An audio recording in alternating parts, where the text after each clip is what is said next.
Well, So, you know you've been talking about refitting, right? yeah. How about we refit that park brake situation? It's actually our park brick now. I like it. Classy.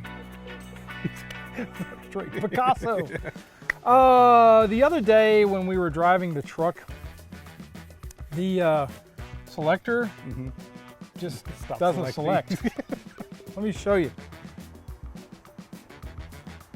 Alrighty. One finger. Nice. You don't hear anything going Speed dunk, shift. dunk, dunk, dunk. Here, no dunk, dunk. No dunk, dunks. No. That's, So the big problem is, do we want to do this out here? Or do we want to do what Dad always said and take it back to the shop? oh, we're taking it back to the shop. How are we going to do that? Because I mean, there's no selector. That means the neutral safety switch is probably crap. So we have to figure all that out. I mean, what are you going to do? You're going to get it? Never mind. I know what you're going to do. Sketchy stuff. All right. Well, I'm really. Should we even show them what we're doing to do this? I don't know if we're under OSHA compliance rules. Well, I'm not. I mean, if OSHA shows up, I mean, Yeah, it was like this. It was fine. Yeah. it's fine. Yeah. Nobody got hurt. No. We're all okay. We didn't do that. We're not digging a ditch that's 18 foot deep. This with a guy at video the was bottom. filmed in Mexico.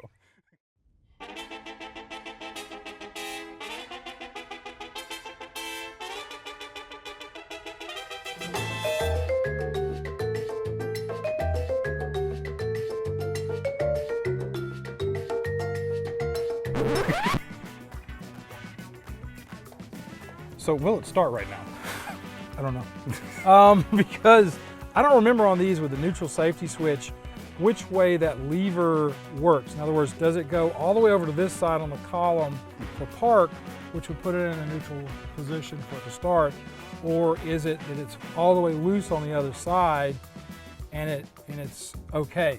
I think that the neutral safety switch has to be all the way over on this side because of the lever system.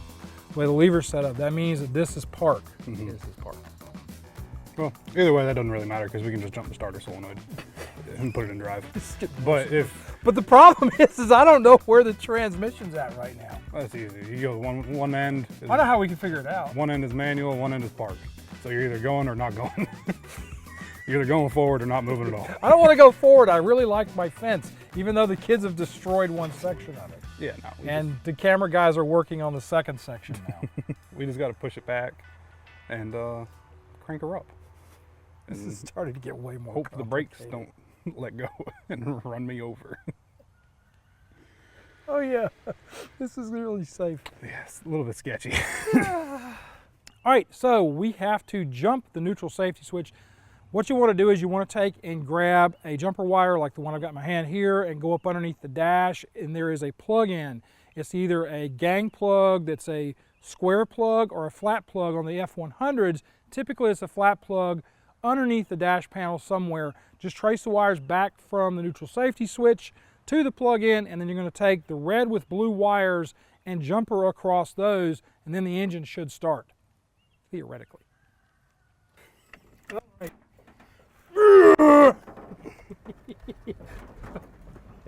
Hope the brakes work.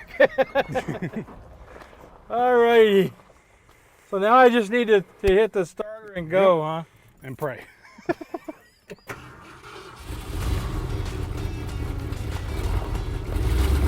think we're in second.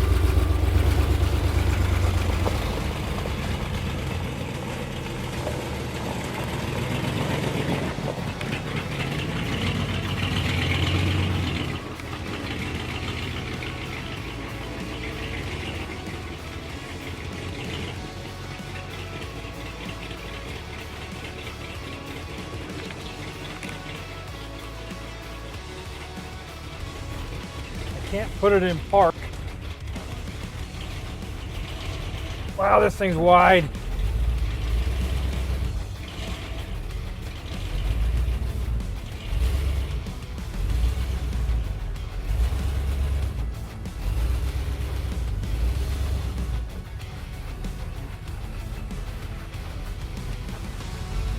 Always scares me putting a truck on this thing because of the width. I would put it in park, but we don't have park. That's what this is all about, is not having parked. All right, so we got the truck pulled up on the lift. I'm going to try and remove the selector rod, the one that goes down to the transmission from the column. I'm going to use rusty trusty pry bar and going to reach through the back of the hood. And I'm going to try and put pressure in between the rod and the bracket that it's on itself. And I'm going to rotate my wrist to try and pop this out of its bushing. These are deceptively tight because it's a bushing that gets tighter the more it's moved pretty much. All right, and I don't want to bend that anymore. So I'm going to try and move it down a gear just to get a different leverage point on it. What we ended up doing was taking a really large flat blade screwdriver and putting it in between the actuator arm that goes down to the transmission and the one that is on the column on the inside of the arm. It gave us a little better leverage, and the arm actually popped out. All right, so what I did is I went in and I marked the top of the steering box where the bolt is. All right, now I'm going to take this bolt out that's right here. I've already loosened it up mostly. I'm just going to remove it, but this is going to have to come out. I'm going to try to take everything out with the coupler on there, because if I try to take the coupler off in here, it's a pain in the butt. I'm actually going to reinstall the coupler on the column before I put everything back in, and hopefully we'll be able to kind of line everything up and get it to spline in where it's supposed to be. At least that's my theory at this point. Now, how I'm going to get that back in there, I have no idea. All right, I am not going to be able to show you this next thing, and that is how to take the bracket that holds the steering column up into the firewall on the engine bay side. Now, this stuff does have to be removed in order to take the steering column out. I don't know if this is the same on all F100s. I do know that this is an original power steering truck, so this is how this goes on. I'm going to tell you right now, it's a mild pain in the butt because with the booster in here, we have power brakes on this truck, and with the booster in here, this gets to be a real nightmare because there's really not a fast way to do this. You don't need to take this collar that I'm working on completely loose. I'm showing you a photograph right now of what I'm working on. There's this and the 3 bolts that I'm pointing to in there right now on the photo. All of that stuff has to come out in order for this to work. Well, the collar just has to be loosened up and dropped down on the column. And I don't want to take the nut completely off, although we may have to in order for this to work. And you'll see how large these holes are. This allows you to move the steering column around a little bit in an up and down position in order to get it centered up and sitting right inside the cab of the truck. You don't have a ton of room with these, but you do have some. Okay, so now I'm going to be pulling the column loose from underneath here. There's 2 bolts here. I'm going to take those loose in just a second and show you that. What I'm going to talk about real quickly is firewall pads. Now, a stock firewall pad, you can actually move everything out of the way and do what you need to do. This is one that we got from National Parts Depot. I am in love with this firewall pad. I hate this firewall pad. I love it because it is really nice. It's a molded firewall pad. It's very neat looking. But the thing I don't like about it is you really need to have a split in the very top of the firewall pad over the steering column in order to be able to do anything in there. And the pad, at least when we bought this one years ago, did not have that split. They may have added it by now. But take a tip from me. If you use the pad I'm showing you right now, I really like them. But go ahead and put a split in the center of that hole for the steering column, because if you don't, it's going to be really hard to get everything out of here. We had to really work our behinds off to get this to do what we're doing with it right now. Had it been a stock firewall pad, this would not be the issue, but I prefer the way this firewall pad looks to a stock one. That's the one.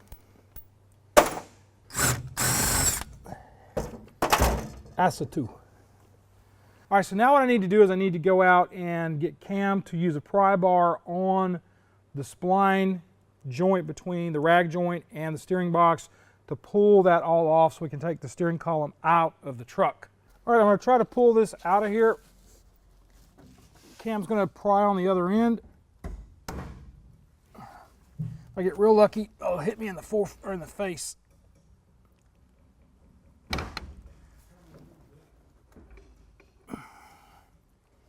Now you could undo this from the rag joint. It would probably be a little bit easier on this end.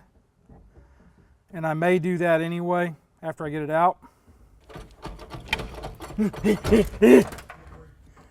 At least reasonably priced anyway. All right, collars through the firewall. All right, so we get the collar in, then you have to roll it again to get the shifter to come out through the hole. Theoretically, it's You're easier through? with the steering wheel off of it, but I don't want to take the steering wheel off. You just got the rag joint now? Yeah. Clear. All right, we are clear. And I'm going to set it face down right there. All right, so we got the column out. We took the steering wheel off. I have a problem up here with the column itself. You can see that the shift collar is offline. It's not centered up on the turn signal section of the collar. If you'll notice, when I hold the center tube down that controls the shift system on this, this is moving independent of that. In other words, so this is not talking to the tube that also controls this. And when I come down to this piece, it's not talking to anybody. It's in there, but it's loose. So I'm hoping we've got something that's an easy fix inside of here, but we've got another problem up here. Now we're probably looking at both of the issues that you can have with a classic column on a Ford F100.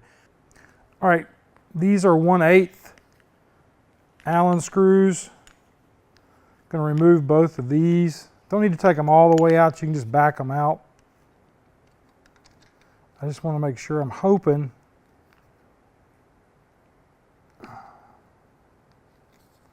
that they're going to come loose and not strip. There we go. That collar is now loose. And that collar is actually what holds position on the column itself. Now we can take this out. What I'm noticing too is if you look down here, this is really dry.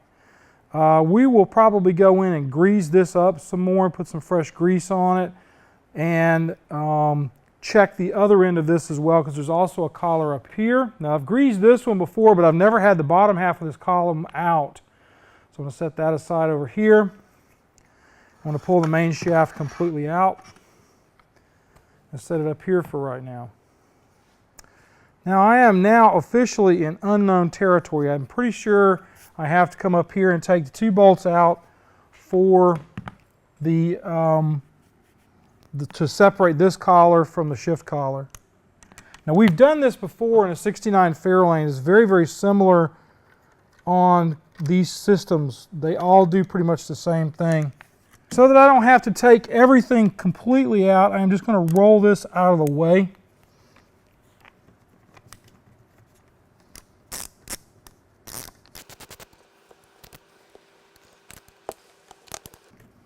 Being careful not to wreck my almost new turn signal system. And set it aside. I'm going to try to pull this forward a little bit so I can get it out of the way. And I'm going to take that other set bolt apart. I'll show you these after we get the collar separated here. What I'm looking at right now is this is part of your shifting mechanism on here. See what the problem is. There is a collar on here. This is supposed to be part of this. It's no longer part of this. So that's what's going on at the very top. I hate to say this, but this is probably from someone using a lot more force than they should to try to get the thing to go into park. And this can happen sometimes with these. Now, we're going to go and look this stuff up. We're just doing an exploratory this week to try to find out what we need to do, and then next week we'll come back and do the refinish on the column. It does look like I'm probably going to have to take all of the pieces all apart, because I'm going to have to paint another collar and get more of the charcoal paint, and that means I've got to take everything apart so I can paint the rest of it. So we know one part. Now let's look at the other end of the world, because I have no idea. I think this actually comes out this way. And this is the piece that the other end that this sleeve rides on. And what happened is probably because the other one got damaged and was able to move up and down inside the column, it dropped this out to where it would just spin. So this is actually not in too bad a shape. We're actually good on the other end of the world, so to speak.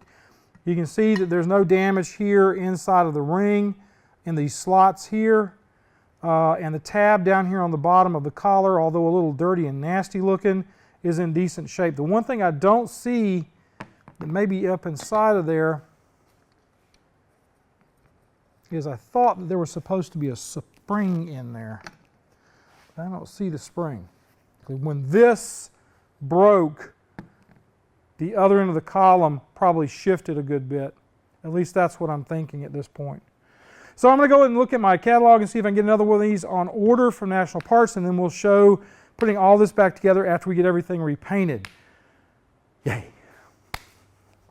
All right, now that Jeff has the steering column out, I'm going to go ahead and depin our turn signal switch. This is a standard Delco Remy connector, nothing too special about it. I'm going to take a picture of it with my cell phone with the letters facing me so I can tell the pin out when I go to reassemble it. Go ahead and take you a bunch of pictures at different angles so you can see all the letters, all of the wire traces, and you have no questions when you go back together.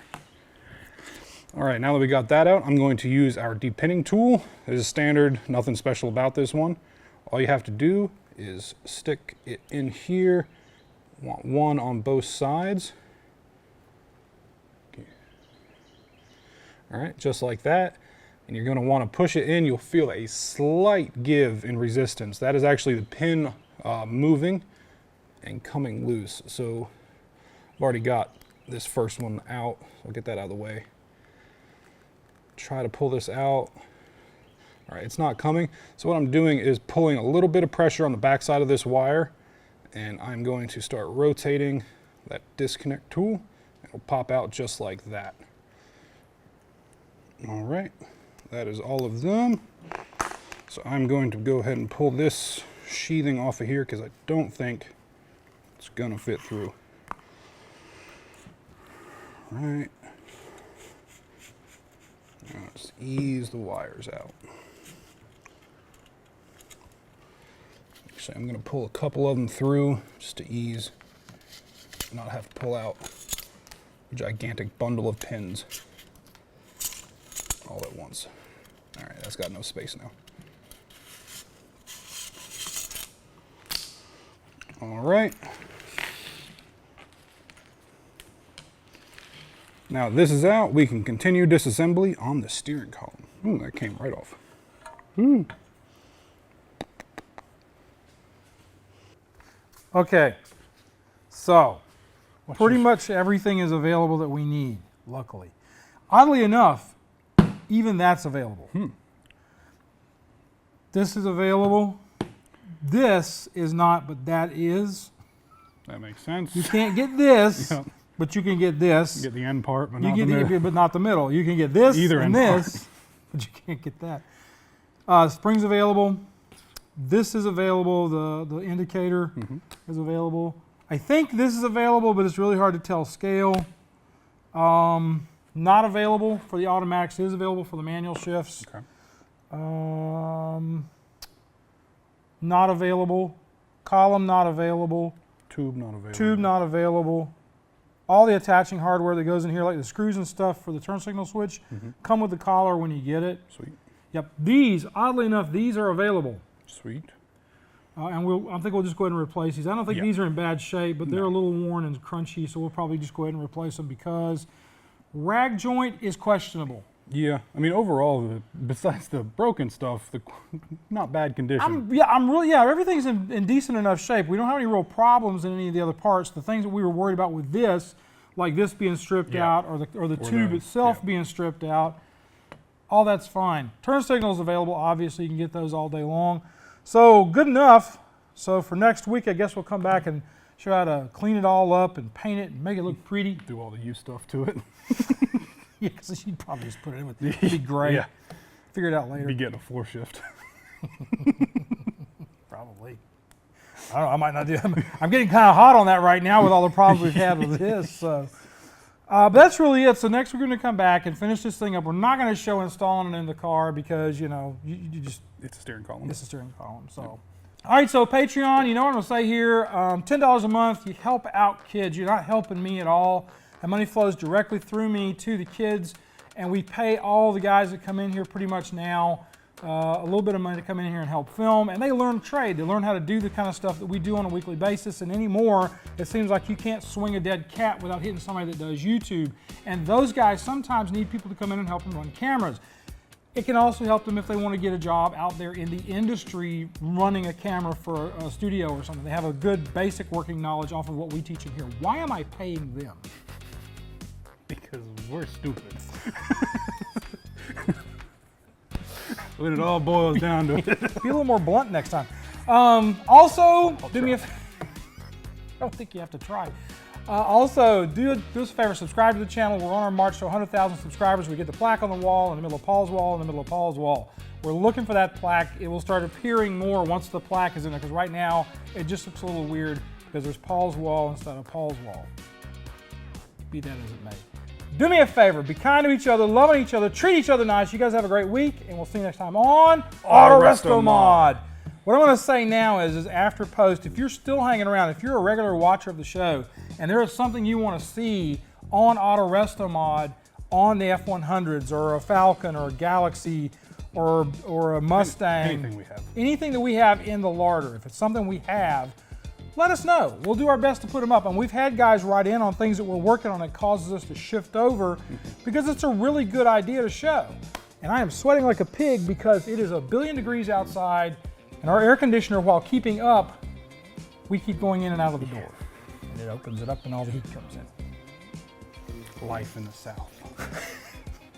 Welcome to the oven. Here. I think it's supposed to be like 105. Oh, shut up. Shut up. Yeah, it's great. It's a lot of fun. I love it. Use your shirt. Okay. I'm going now. Bye.